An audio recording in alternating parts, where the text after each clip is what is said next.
desk for a long period of time. Focus on monitoring. No cell phones for teachers. No using the computer, sitting at the desk. All we're doing is monitoring. Answer questions regarding testing procedures and directions, not the content. Follow the schedule given, which allows for a quick break and stretching between sub-tests.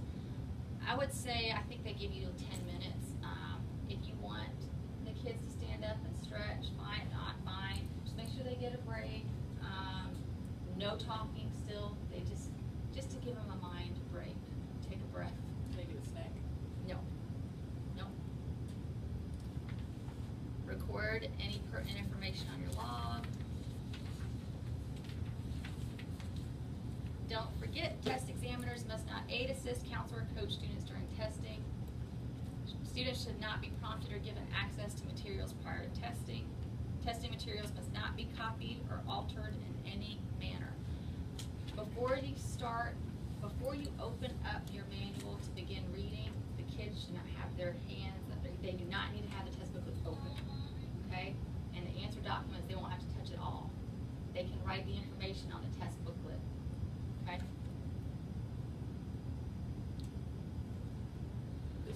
Oh, okay, go ahead. After testing, collect all materials. Remember, we're counting, and recounting. Separate all answer documents and test booklets. Place them in alphabetical order every day. Record any information on the log. Remember, the scratch paper is considered secure testing documents. You have to put those in there too and collect them. You're going to have a makeup list in your boxes. Record any kids that weren't there. You must return all testing materials immediately after testing. So with your small groups, if there's no one in the hall, which I doubt we have no excess of people, I think there will be people in the hall, but people in the hall. But if not, and you have one or two kids, you can bring them with you down to my office to drop the test off so you're not waiting. Otherwise, if you want to wait a few minutes, poke your head out, wait for a monitor to be available, just say, hey, can you hold my kids so I can return the materials? Just make sure as soon as the kids are done, make that your priority to get them out of your hands. Okay, yeah. Yeah, pre-K has breakfast at 8:30. Okay. We're gonna be walking down the hallway. After we finish, do you want us to go outside immediately? Go to the gym with that bathroom store. After breakfast, pre-K go to the bathroom. Could they? It's only 3rd, 4th, and 5th grade. Yeah, it's on the other end of the building. And I wonder, because we're still trying to restrict movement in the hallways. I wonder if you could eat breakfast. So we can have breakfast early. Right, you could have it earlier in the room. 8:10. Yeah. Can we use the gym after breakfast? And then just have an extended recess, go around the building, and get back to our pre-K class. Let me get back to you on that. Let me get back to you because I'm not sure exactly how we're handling specials yet. We haven't figured that out, so I don't know if we'll be using the gym.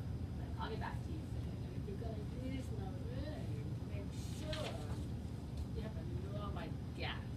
Yes, yeah, we'll have all that worked out. That's a good one, right? Y'all have any? I guess I need to take everything down. If we end up using your room, I'll let you know, and we'll kind of help you cover things up. You don't have to take it down. We can just put your paper up, I just take them down. or you can take it down. Yeah. After testing, still 30 minutes of remains because they finish early. Sit, stare at each other basically. If you've already dropped your materials off, you're back in the room with them, and you're staying with them until it's time.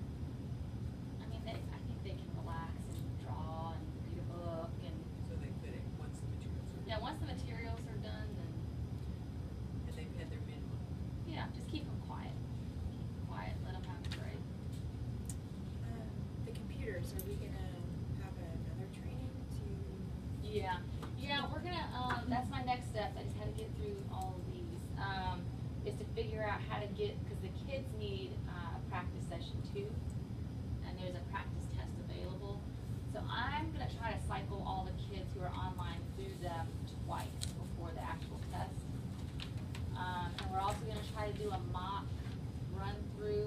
least once before testing, just to run through the morning pickup, because I want the teachers to get a feel, for who all they have to pick up. I want the kids to know who's going to be picking them up, and just so we can ensure efficiency, because when it's time for you to leave, if you have kids in your room, you might have to get a hallway monitor to come watch, or say, hey, will you watch mine, and then when I get back, then I'll watch it.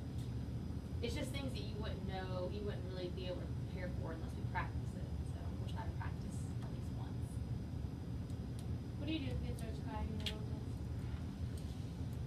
I've had that happen before.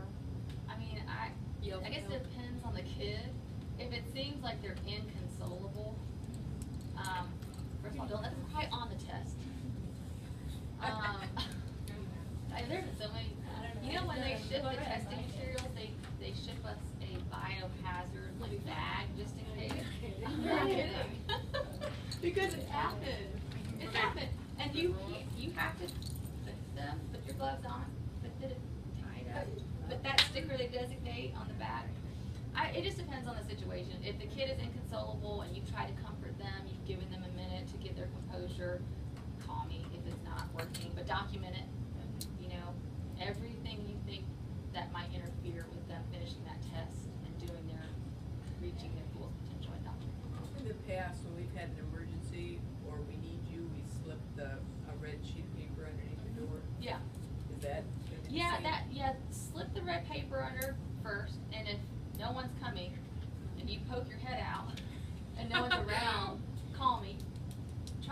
Go that route first, the least disruptive. But if it's an emergency and don't wait, don't slide that. Just open the door, nobody, call. I'll come running. And the laptops, do we bring those to you to be, or are they just gonna them, or? That, I think what we're gonna do is, depending on the room that you're in, because some people have desktops in there that we can just put the codes on. Some people, we're gonna have to bring you the Chromebooks. It's gonna depend on the situation. So we'll let you specifically know, how to handle the computers. Where's yours at? In your room? In your room? Do you have desktops in there? Okay, so we'll have to bring you, we'll just have to make sure you have your. I mean, I can keep them in there. Well, we're probably gonna need a bulk of them for the day one testers. We have quite a few online. This has been really nuts. I mean, because we had such few computers, I always worked at Title I schools where we had 5 laptop carts, 8 iPad carts, 3 labs. So this is very tough, since we dismantled our computer lab, to make work. But the state and the district, the district mandated that we give 60% of our kids, 3rd and 5th graders, the online version. So I tried. We don't really have to make it work. Wow. So scheduling has been hard. And do you have also too, like a lunch break schedule for the kids too? Right? Not yet. But we're working on that, right? That and specials. And this might be tweaked a little bit, as people are coming to me with holes, and some people got left off completely. And it was just, I just want you to know that now I know better for next year how to prepare, and trying to do this in 2 days is not a good idea. I learned that the hard way. So this is the best we could come up with for yesterday in time for the meeting. But I appreciate you all being flexible, and if you see any other holes, please let me know, because there are things I probably won't think about. If you have any questions along the way, come to me. During the test, call me. If it's 2 days to have a field trip from pre-K to Violet West, I think that's 2 days. That's a good question. That'd be a good idea. Thank you. Thanks, Do I y'all. have to sign out? Yes, please sign out. Oh, we sign out? Yeah. There's 2. You have to sign in and out. I have to really Sign out. I would just fill out need a bed. Right. You get to walk. Yeah.